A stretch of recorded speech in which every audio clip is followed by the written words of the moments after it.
Hello viewers, welcome to a very special edition of nasscom Insights Leader Talk. Do you know that India has more than 6,000 kilometers of coastline, and if you actually include Andaman and Nicobar, this number actually goes up to 7,500 kilometers. For a country with such a large maritime boundaries, the shipping infrastructure becomes very, very important. And today we have a very special guest with us. We have the Chairman and Managing Director of Cochin Shipyard Limited with us today, Mr. Madhu Nair. Mr. Madhu, welcome to the show. Thank you for joining us today. Thank you. So, Madhu, first of all, thank you for hosting us over here today. And just wanted to give our viewers a quick understanding of Cochin Shipyard, the background of Cochin Shipyard. Could you just talk about what all you are doing over here? Okay. Cochin Shipyard is amongst India's leading shipbuilders. We are a company which is now 52 years in existence. We operate on two major fronts, which is shipbuilding and ship repair. And in each of these segments, we are active in the defense and the non-defense areas. So essentially, we are in four segments. And as an organization, we are technologically fairly strong. Okay. Infrastructure is, I would use the word decent. And as we are speaking, we are engaged in various front end defense and the non-defense areas, both in shipbuilding and ship repair. Great, thank you, Madhu. I think shipbuilding is a very complex, very complex engineering involved here, right? When it comes to shipbuilding today, could you talk a little bit about Cochin Shipyard's R&D efforts, and especially how you are integrating emerging tech, deep tech, into some of the work that you are doing when it comes to shipbuilding and ship repairs? Both shipbuilding and ship repair has been, if I may use the word, it's been the classical brick and mortar industry. Mm-hmm. It started off long time back. It started off as an art or as a skill set of artisans' work. Yes. Times have changed. Industrial revolution, wood gave way to steel and other materials. We have come a long way. Mm-hmm. Today, ships are very complex pieces of engineering. Yeah. And if you look at a ship, it's potentially the largest engineered products worldwide. If you need to decipher shipbuilding into very, very simplistic methods, then we can say that there's a fairly large amount of fabrication, structural fabrication, which we call the hull and the hull spot. Mm-hmm. And then there's the set of engineering, which would span across various spaces, like mechanical engineering, electrical, instrumentation, electronics, control systems. And what has happened over the last, give it 20 years, is that times have really changed, and today the ship is much more of fly-by-wire kind of a system. So tech comes in from that point of view. Tech comes in from the point of view that the way we have been designing our ships, so these have moved into significantly engineered platforms. We all started with computerization, something like 30-35 years back, and today we are on very high-end platforms where the entire thing is integrated. So this is where the tech part of it comes in, on the production part of the ship. On the project management side, because again a ship could, we're talking 50,000 plus components which has to fit in rightly and aligned. So project management, there's deep-rooted technical aspects that's coming in.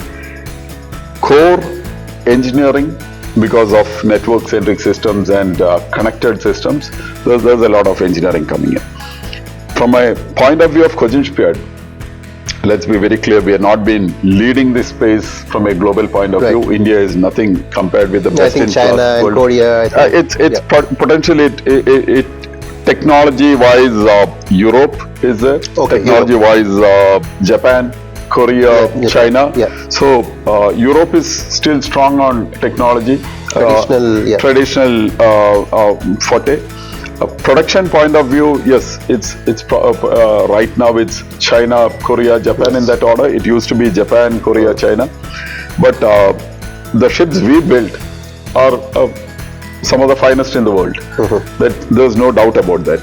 The point here is it's not just about technology. It's also about can you do it competitively? All those things are the aspects. But from a pure technology point of view, some of the ships we can build are also some of the best in place. You asked about new tech, emerging tech. Yeah, AI and IoT, right? Correct. See, the two parts to this. It's more of connected ships. Today ships are talking, because it's not just command and control on the ships. So the latest ships, for example, like we have now delivered a set of 2 vessels to Europe. These are potentially the world's first autonomous, fully electric vessels. So when we are talking about autonomy, for the first time in the world, from the ships, they actually shifted the engineers who have been on the ships. They shifted engineers onshore, so the ships can be controlled from onshore. I'm not saying that the vessels are at that level continuously, but these are all emerging. These are called the sea drones being used. So there are various areas in which technology is coming in. CSL has set up 3 years back, 2021, we have set up a new division called the CSAS. C is for Cochin Shipyard Limited, CSL, and SAS is Strategic and Advanced Solutions. And we are trying to drive many of our, I won't use the word pure R&D, because we are industry, we can't run into pure R&D, but we are leveraging tech and trying to do how best we can actually apply into our system. This is something which we are working on. So Madhu, thank you for this great brief on how you're looking at technology, integrating technology. A natural follow-up to this, Madhu, is how is CSL engaging with startups? I think India is home to more than 31,000 startups, right? Out of which about 3,500 are deep tech startups. What do you do with them? I know you have a startup policy. Could you just elaborate a little bit more on that? See, there's something which we felt the pressing need for, because traditionally a shipyard would do everything, and things have changed. We need to team up with people who have niche knowledge. They've got nothing to do with shipbuilding, but they got things which probably the facets we can use. I can bring in an example and try to explain this better. Our CSAS division, now we are trying to develop an all-Indian autonomous surface vessel. Now, when we are talking about autonomy, and when we are talking about the surface vessel, I can handle the entire vessel part of it. Yes. I can handle the vessel, I can handle the equipment part of it. But when we are talking autonomy, there are a lot of other components. For example, like various detect systems, various sensors which will pick up the external parameters. Then you do your modeling, into which you find out what your reflexes response of your control surface on the vessel must be. You would need things like short range radar, you would need things like long range radar, various other sensors. So how we are trying to do this autonomous surface vessel is, we are holding it at the center, but there are at least 2 IITs connected. There's one DRDO lab connected here. There is one mainline tech company in India connected, who are otherwise in autonomy in the mobility space, in the vehicle mobility space. So they're bringing in facets from over there. And then there are 7 startups onto which we are connecting, and each of these startup is bringing in a particular facet. So we call it the building blocks, and these building blocks, while we are using this on a project, tomorrow these building blocks will also help us to reach out into various other solutions. Similarly, we are engaged with DRDO on subsurface, underwater autonomous vessels. So autonomy and things like this, we are working on hydrogen fuel cell vessels. So all these would need different knowledge which traditionally a shipyard would never have, and shipyard can never invent this. Correct. It's not possible. I can do design, I can do engineering, I can move forward, I would be good on materials, equipment, but not in each and every facet of these aspects. So what we have also done is we saw that in the maritime space, and we're loosely calling it the maritime space, because anything, well, let's say there's some sort of water on one side of it. It could be digital, it could be hardware, it could be software. What we have done is we have framed a maritime startup policy, and initial corpus of funds, we have put in 50 crores as the initial corpus of funds. Okay. And we have structured it in a part of it, a small part of it, 10% is available for initial seeding, development or seed funds. Okay. Seed funds were the idea, and the idea has to go to a particular level. Yeah. Another 20% of the corpus would work towards, let's say, a prototype or a pilot demonstration kind of a thing, a concept pilot kind of a thing. And then about 60% of this, we are actually willing to take it and by way of equity investments. Ah, that's a good one. So we are actually looking at these aspects, and what we are trying to do is we are staying away from identifying each and every of these organizations. We are actually having two implementing agencies, and one of these is Indian Institute of Management Kozhikode through the IMK Live incubator, and the other one is IIT Madras. So IIT Madras and IMK Live are partnering with us. We are still in early days, but we are seeing some good traction.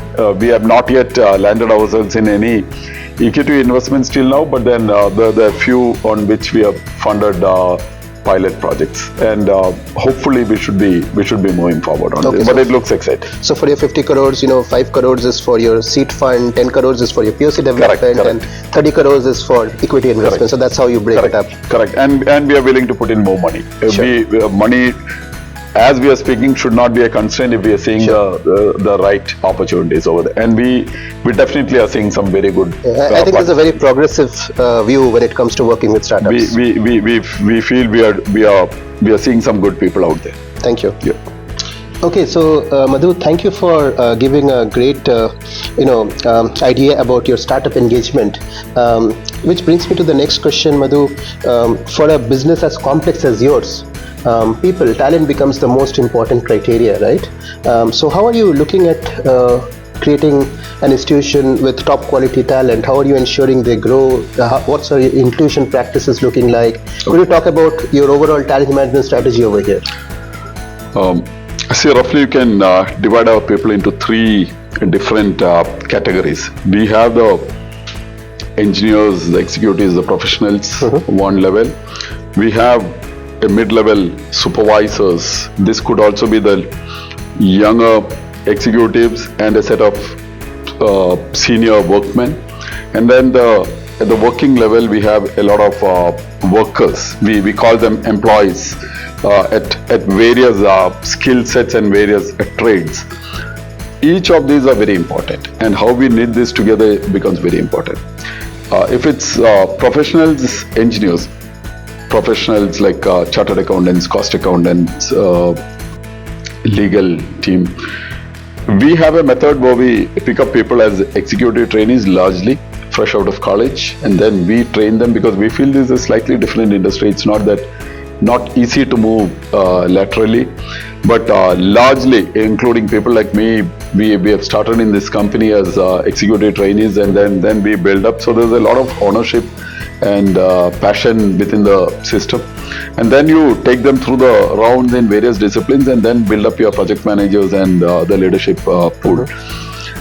At the worker level, I'll skip on to the worker level, and then the worker level is, again, we pick up youngsters. They would be fresh out of ITIs or various other skill sets, welders, fitters, workmen, electricians, plumbers. Then again, you put them through a grind. It's typically initial 5-year multi-stage training programs. Then we pick them on contract basis for some time.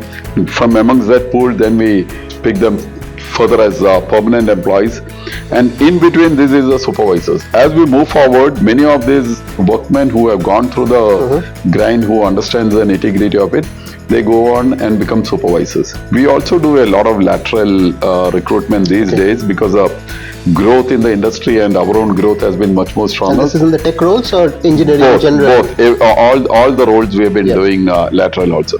But at the end of the day, we feel we have some very fine people, and I always say there's a people first company. You can build up everything, but without that core people, knowledge, commitment, skill sets. The great part is this industry, shipbuilding, ship repair goes through cycles, but we are never shied away from being aggressive on the people side. And the great part is, as an organization today, executives, the average age profile would be late 30s, early 40 kind of a thing. So that and people who have been with us already 10 to 15 years, who can actually be with us for the next 10, 20 years. So that's if you're looking at an engineer, that's a prized engineer. In fact, from a worker point of view, the worker average age would be something like 36, 37. And these are also people who have already done 10, 12 years with us and have another 10, 20 years to go. So we feel it's a very balanced pool of people which we have. From a inclusiveness point of view, I would think that we are one of the most inclusive organizations in this part Yeah, of I the saw world. the Nari Shakti. We have right now. we have women across all levels, and there's a tough, what was perceived to be a man industry on the shop floor. So on the shop floor, we still do have difficulties, but you look at things like electrical, electronics, civil engineering. I think that part is changing. So the girls are doing great on that particular side. There's something very special about Cochin Shipyard. Gifted employees, differently abled. Okay. We have them across the board, and it's not today. It's not today when the world is started to talk about inclusivity. We have been doing this for the last 35, 40 years. Wow. And we do have some very fine people who have gone through us. We are also making sure that it's across in the society, and it is not just coming from affirmative guidelines on reservation and other things within the organization. We do value it in letter and spirit, and then we do it that way. And when generations of people go through the shipyard, we feel we have really aided social transformation from that point of view, because one thing many people may not be fully aware of is industries like ours, this whatever tech we go, even the most tech of the sectors in shipbuilding and ship repair, we still need a lot of people, and the multiplier effect is extremely high. So the industry, indirect jobs and other, the multiplier effect is extremely high, and many of these jobs happen at the lower strata of the society. So when many of the service sectors can churn up at a particular level in the society, we can actually churn up jobs like even unskilled guys, even a rigger, fitter, people who come out of the ITIs, as I mentioned. These are very important, and so all in all, we feel it's a very inclusive society which we have built up, and in the organization, training opportunities, learning opportunities, the food we have. I have the same food as what everyone has here. So all these are things which we feel has, and probably there's a lot of pride in this whole thing. So inclusivity for us is definitely not on paper, but it's in the spirit of how we conduct ourselves. I think that makes your organization a very aspirational organization for employees, and it's a very inspirational story. So thank you for sharing that. That's for sure. Madhu. That's for sure. Yeah. My next question is more around, I was just looking at some data, and how countries across the world, they have reduced their emission targets. They've promised to reduce their emission targets in a big way, right? So sustainability is something which is coming out very strongly in the last few years. And the shipping industry is transportation and logistics at the end of it, right? And they're in the headlights, in the complete focus. So what are you doing around sustainability? Yep. That's a very pertinent question, because globally the energy transition is happening. We are getting into the green mode, and if you look at it, ships are probably the most efficient way of carrying cargo. The ships are potentially the least polluting.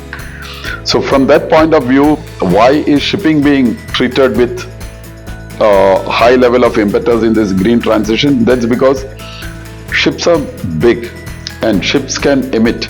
So if you actually take shipping as a country and try to list out, we are probably shipping worldwide would be the 6th or the 7th largest emitter. Yeah, of course. And a ship can be handled much better, because one ship, if one large ship, if you handle your it's like handling 50,000 cars. That's the advantage. So that is why shipping, while though in absolute term not among the most polluting, but these are the low hanging fruits which we can handle. So globally ships are moving into what we call green ships in some fashion. I'm not saying fully green, but then that move is for sure.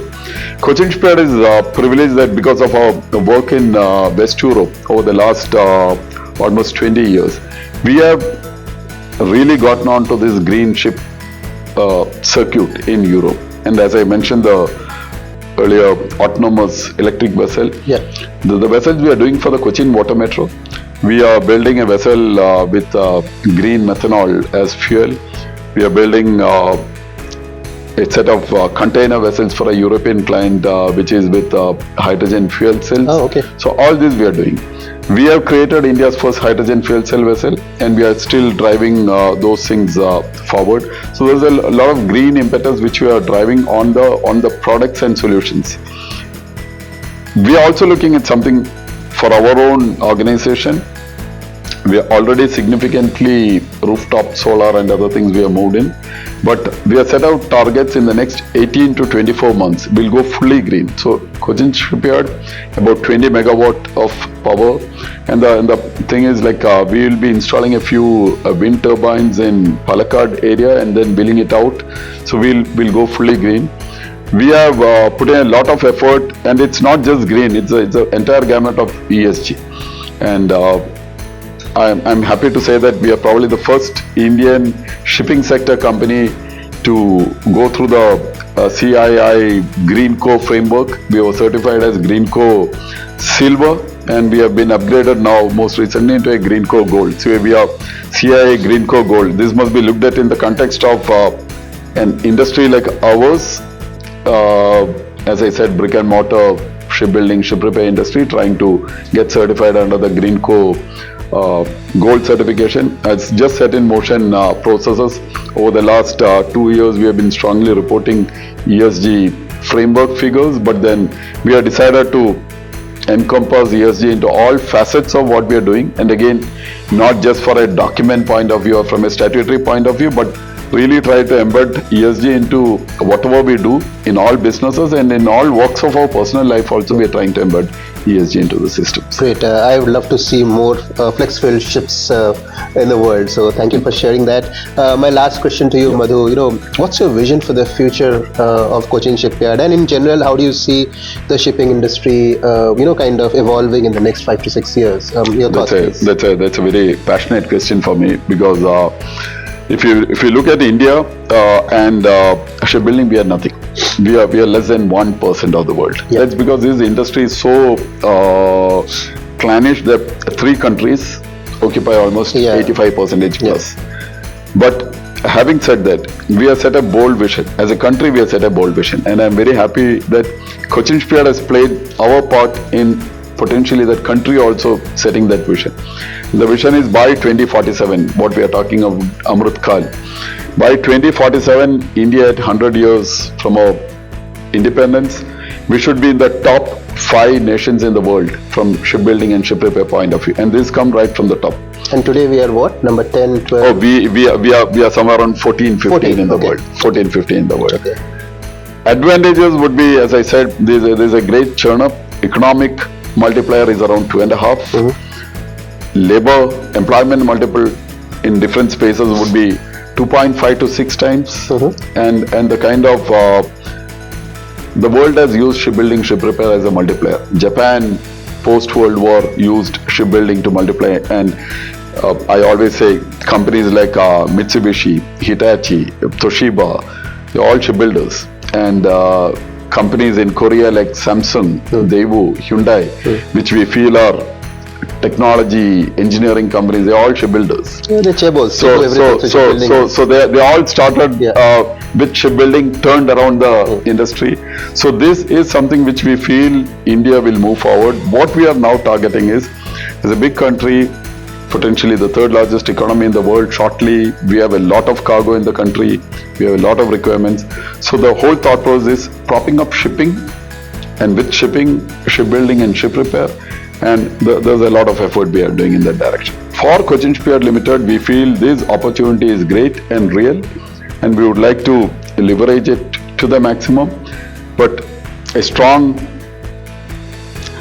go-to company, knowledge-driven, good people, good products and solutions, rooted in ethos, integrity and culture. That's what we would like to say Cochin Shipyard. We feel fairly confident that we'll go in that direction.